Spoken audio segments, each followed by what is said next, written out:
آج کی اہم خبر کل رات 27 اور 28 دسمبر کی رات پاکستان اور افغانستان کے بارڈر کے اوپر ایک اہم واقعہ ہوا ہے جس کے بارے میں جو ہمارے خیال میں آج کی اہم خبر ہے، اور وہ یہ ہے کہ 27 اور 28 دسمبر کی درمیانی رات افغانستان کے بارڈر پر کرم اور شمالی وزیرستان میں دو مقامات سے پاکستان میں دراندازی کی کوشش کی گئی افغانستان کی طرف سے، اور اس میں 20 سے 25 خارجیوں نے افغان طالبان کی بارڈر پوسٹ کا استعمال کیا۔ تاہم پاکستانی سیکیورٹی فورسز نے بروقت کارروائی کرتے ہوئے دونوں کوششیں ناکام بنا دیں، اور اطلاعات کے مطابق پاک فوج کی جوابی کارروائی میں 15 سے زائد خارجی اور افغان طالبان ہلاک اور متعدد زخمی ہوئے، اور مؤثر کارروائی کے باعث افغان طالبان اپنی 6 پوسٹیں بھی خالی چھوڑ کر فرار ہو گئے، اور پاک فوج کے 3 جوان سیکیورٹی فورس کے 3 جوان معمولی زخمی ہیں۔ اس میں اہم چیز یہ ہے کہ خارجی یا جن کو ہم ٹی ٹی پی کہتے ہیں، دہشت گرد تنظیم ہے، وہ تو پاکستان پہ حملے کرتی تھی، لیکن اب ظاہر ہے ان کے ساتھ طالبان نے بھی یہ کام کیا ہے۔ 2 دفعہ کل رات کو کوشش ہوئی ہے، جو ایک انتہائی خطرناک اور اہم بات ہے، اور اس پر ہماری پالیسی سازوں کو سوچنا چاہیے کہ ہم نے جو اتنے سالوں تک ایک پالیسی چلائی افغانستان کے حوالے سے، طالبان کے حوالے سے، آج ہمیں اس کا کون سا پھل کاٹنے کا مل رہا ہے۔ اور جب 2022 میں ان لوگوں کو 2021 میں ان لوگوں کو لا کے یہاں بسایا گیا پاکستان میں واپس تقریباً 40,000 لوگوں کو، تو ہمیں کیا اس کا فائدہ ہوا۔ تو یہ تھی ہماری آج کی اہم خبر۔ آج کی ہماری ٹاپ سٹوری ہوگی اپنا سچ منوانا ہے تو میرا سچ بھی مانو، یہ کہا ہے رانا ثناء اللہ صاحب نے۔ آج خواجہ سعد رفیق صاحب کے والد خواجہ رفیق کی برسی تھی، وہاں پہ انہوں نے تقریر کی، اور انہوں نے پی ٹی آئی کو یہ کہا ہے کہ آج آپ لوگ جس چیز کو سچ کہہ رہے ہیں اور اپنے اوپر جو کچھ آپ پہ جو مقدمات ہیں ان کو آپ اپنے بنیادی حقوق کی خلاف ورزی قرار دے رہے ہیں اور اس کو سچ کہہ رہے ہیں، تو جو سچ ہمارا تھا اس کو بھی مانو، ہمارے ساتھ جو کیا آپ لوگوں نے وہ بھی مانو، اس کو بھی کہو کہ ہاں وہ بھی غلط تھا، اس پہ معافی مانگو، کم از کم اس کو غلط کہو، اور پھر ہم سے یہ توقع رکھو کہ ہم بھی آپ کے سچ کو مانیں گے۔ تو اس پر ہم بات کریں گے۔ علی محمد خان صاحب MNA ہیں، رہنما پاکستان تحریک انصاف کے، اور ہمارا آج کا ہاٹ ایشو ہے پاک امریکہ تعلقات، بلاول بھٹو کیا کر سکتے ہیں، کیونکہ بعض حلقوں سے آوازیں اٹھ رہی ہیں کہ پاکستان کی خارجہ پالیسی کو ایک بہت ہی ایکٹیو، الرٹ اور شاید نوجوان کسی وزیر کی ضرورت ہے، لیکن پاکستان پیپلز پارٹی تو چاہتی ہے کہ بلاول بھٹو اگلے وزیر اعظم بنے، لیکن اس وقت جب کہ پاکستان اور امریکہ کے تعلقات کی ایک نئی جہد کا آغاز ہونے والا ہے، نئی سمت کا آغاز ہونے والا ہے کچھ ہی دنوں میں، جب پریزیڈنٹ ٹرمپ وہاں اپنا حلف اٹھا لیں گے اور اس میں پاکستان سے ان کو کیا کیا چاہیے، پاکستان کیا کیا دے سکتا ہے، اس پہ نیگوشیٹ کیسے ہم کر سکتے ہیں، اس پر ظاہر ہے ہم بات کریں گے آج اپنے ہاٹ ایشو میں۔ اور ہمارا آج کا ایڈیٹوریل ہے کہ نوجوانوں اٹھو اور اپنے باس خود بنو۔ یہ بات ہم اس لیے کر رہے ہیں کہ ہم نے دیکھا ہے کہ اس وقت پاکستان میں تقریباً 23 لاکھ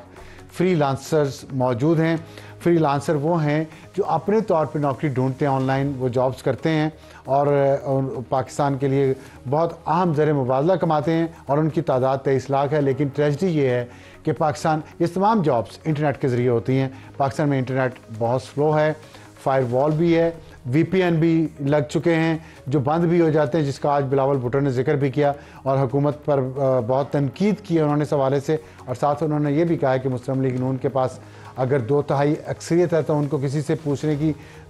2/3 اکثریت نہیں ہے کہ انہیں کی ضرورت نہیں ہے، تو انہوں نے ان اے وے حکومت کو وارننگ شاٹ دی ہے۔ تو ہم اپنے پروگرام کا آغاز کرتے ہیں ٹاپ سٹوری سے۔ ہمیں علی محمد خان صاحب نے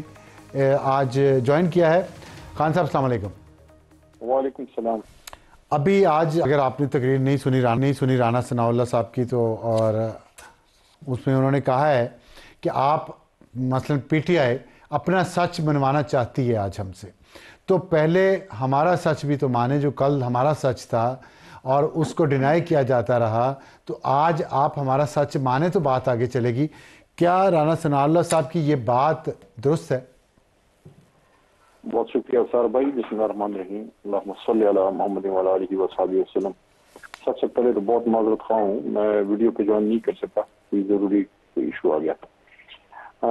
دیکھیے افسر بھائی، رانا صاحب نے ابھی یہ جو مذاکرات والا معاملہ ہے، اس میں میں جتنا دیکھ رہا ہوں انہوں نے مثبت باتیں ہی کی ہیں ابھی تک۔ مذاکرات کے حق میں انہوں نے بات کی ہے. کچھ ان کی جماعت سے کچھ لوگ بہت اگریسو ٹون بھی لے رہے ہیں, جیسے میں ان ایکسپیکٹڈلی میں سمجھتا ہوں کہ سینئر ممبر ہیں محمد آصف صاحب, ان کی طرف سے یا ان کی انفارمیشن منسٹر صاحب کی طرف سے اس طرح کی باتیں آئی ہیں. لیکن میں یہ سمجھتا ہوں کہ ابھی ایک دوسرے کو نیچا دکھانے کا میرے خیال میں وقت نہیں ہے. مذاکراتی کمیٹی کو یہ اس ماحول کے اندر تھوڑا سا اپنے آپ کو ڈیٹیچ کر کے مسئلے کے حل کی طرف میرے خیال میں جانا ہوگا, کیونکہ دونوں طرف ٹیمپریچر بہت ہائی ہیں. خاص کر ہمارے جو کارکنان یا جن لوگوں کو سزائیں ملٹری کورٹ سے ملی ہیں, تو اس کی وجہ سے بھی اس طرف کافی جذباتی کیفیت پائی جاتی ہے, اور بہت زیادہ ایک فیلنگ ہے کہ اگر مذاکراتی عمل شروع ہو گیا تھا تو ان چیزوں کی اتنی جلدی کیوں تھی, کیونکہ 2 سال سے یہ سارا عمل تو رکا ہوا تھا. اور دوسری چیز افسوس یہ ہے کہ ہمارے جتنے لوگ ہیں, چاہے ہمارے ورکر ہیں پی ٹی آئی کے یا عام لوگ اس میں ہیں, کوئی بھی ہو سکتا ہے, تو ان کا ایک رائٹ تھا کہ ان کو سول کورٹس دیے جاتے, کیونکہ ان کا ایک رائٹ سے وہ محروم ہو گئے ہیں. نیچے کیس اگر سول کورٹ میں چلتا ہے, سیشن کورٹ میں, آپ تو چیزوں کو سمجھتے ہیں, تو وہاں جس طرح سے ٹرائل چلتا ہے, جس طرح ان کو اپرچونٹی ملتی ہے اپنے آپ کو دفاع کا, وہ ملٹری کورٹ میں تو ظاہر ہے کسی صورت میں اس طرح نہیں ہوتا. دوسری چیز یہ ہے, اب ساتھ ساتھ ایک بات میں اور کر کے پھر آپ جو بھی سوال ہو میں اس کے لیے تیار ہوں, کہ ہم سے یہ بات کی جاتی ہے کہ آپ کہتے ہیں کہ سویلینز کو ملٹری کورٹ سے سزا نہیں ملنی چاہیے. تو آپ کے اپنے دور میں 26-27 ہوئے تھے, بالکل ہوئے تھے, لیکن افسر صاحب وہ پولیٹیکل ورکر نہیں تھے, نہ کوئی احتجاجی تھے, نہ کوئی سیاسی جماعت کی طرف سے کسی احتجاج میں پکڑے گئے تھے, یا کون سے کوئی لاقانونیت اس لیول کی نہیں ہوئی تھی. ہم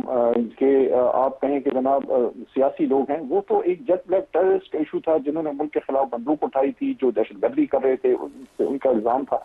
سیاسی قیدیوں کو, چاہے نون کا ہو, پیپل پارٹی کا ہو, جمعیت کا ہو, جماعت کا ہو, ای این سی کا ہو, ایم پی ایم کا ہو, ہمارے دور میں افسر صاحب ایک نہیں آپ دکھا سکتے کہ سیاسی ورکر کو یا کسی احتجاج کی وجہ سے کسی کو ملٹری کورٹ سے سزا ملی ہو. دونوں کو آپ کمپیئر نہیں کر سکتے. بہرحال میں یہ کہوں گا کہ جو آپ نے بات کی ہے رانا ثناء اللہ صاحب کی کہ ہمارا سچ ہے تمہارا سچ, میں سمجھتا ہوں کہ سچ ہمارا یا آپ کا نہیں ہوتا, سچ سچ ہوتا ہے. اور سچ یہ ہے کہ اس وقت ملک کو اس مشکل سے نکالنے کی ضرورت ہے. اور جو عمران خان صاحب نے بات کی تھی اور مجھے کی تھی 16 فروری 2024 کو کہ ٹروتھ اینڈ ریکنسیلیشن کمیشن کی بات محترم خان صاحب نے کی تھی, میرے خیال میں اس کا اب وقت آ گیا. اچھا, آپ نے ابھی جو بات کی ہے کہ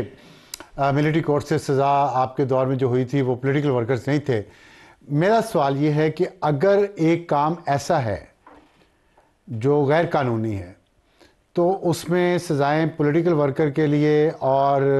نان پولیٹیکل ورکر کے لیے مختلف ہونی چاہیے اگر کام غیر قانونی ہے.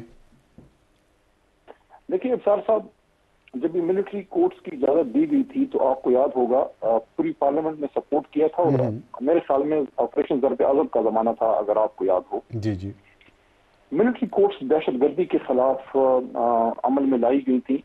اور وہ ایک سچویشن بہت ہی اسپیسیفک تھی. ٹھیک ہے, کسی سیاسی ورکر کو کسی دہشت گرد سے آپ کمپیئر نہیں کر سکتے. لیکن اگر میرا سوال میرا یہ ہے کہ اگر سیاسی ورکر ایسا کام کرے جو دہشت گردوں جیسا ہو, مثلاً کور کمانڈر کے گھر پہ حملہ کرنا, ریڈیو پاکستان پہ حملہ کرنا, آگ لگا دینا, پھر آئی ایس آئی کے آفیسز پہ حملے کرنا, پھر جی ایچ کیو پہ حملے کرنا, آپ سمجھتے ہیں یہ پولیٹیکل ورکرز کو ایسا کرنا چاہیے؟ آپ جسٹیفائی کر سکتے ہیں اس کو؟ لیکن میں اس کو جسٹیفائی نہیں کر رہا صاحب, میں تو یہ پہلے ہی بات کر دی جو عمران خان صاحب نے بھی کی تھی. ہماری جماعت کی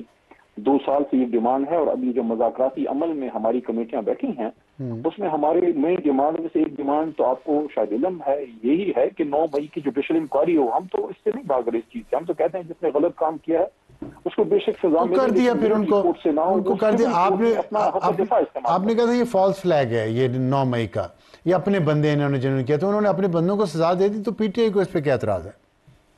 وہ میں نے ڈی جی صاحب کی بات کل سنی ہے, میں سمجھتا ہوں کہ ڈی جی صاحب قابل احترام ہے, لیکن ان کو اگر وہ صرف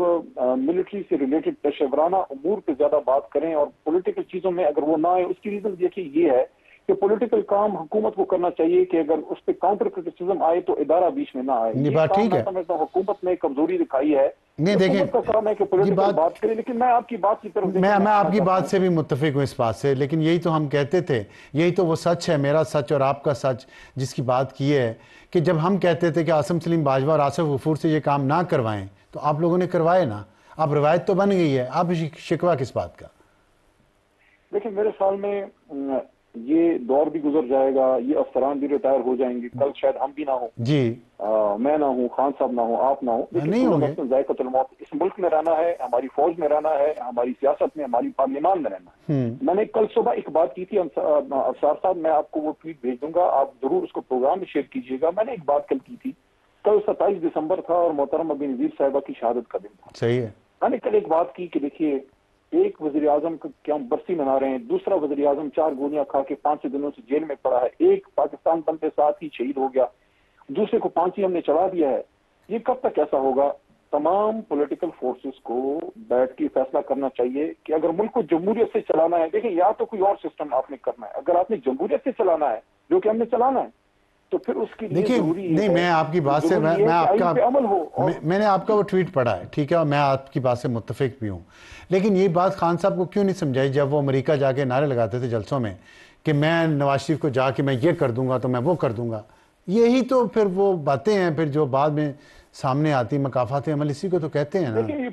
آپ نے کل شاید سنا ہوگا, میرے خیال میں پرسوں تھا شاید یا کل تھا, تھوڑا ذہن سے نکل رہا ہے, جو ہماری مذاکراتی کمیٹی کے حامد رضا صاحب نے جو عمران خان صاحب کا میسج سنایا, میں سمجھتا ہوں بہت مضبوط میسج ہے اور بہت امید افزا, بہت پازیٹیو ہے. I'm not talking as a PTI worker یا PTI ممبر کے, میں as a Pakistani as a political worker یہ بات کر رہا ہوں کہ ایک لیڈر جو ملک کا سب سے بڑا لیڈر ہے اور وہ جیل میں ہے, 500 دنوں سے بے گناہ پڑا ہوا ہے, لیکن وہ میسج کیا دے رہا ہے؟ وہ میسج دے رہا ہے کہ میں اپنا ذاتی انتقام نہیں لوں گا. یہ بہت بڑی بات عمران خان نے کی ہے. میں سمجھتا ہوں کہ خان صاحب نے اس پورے سسٹم کو آگے کا راستہ دے دیا ہے.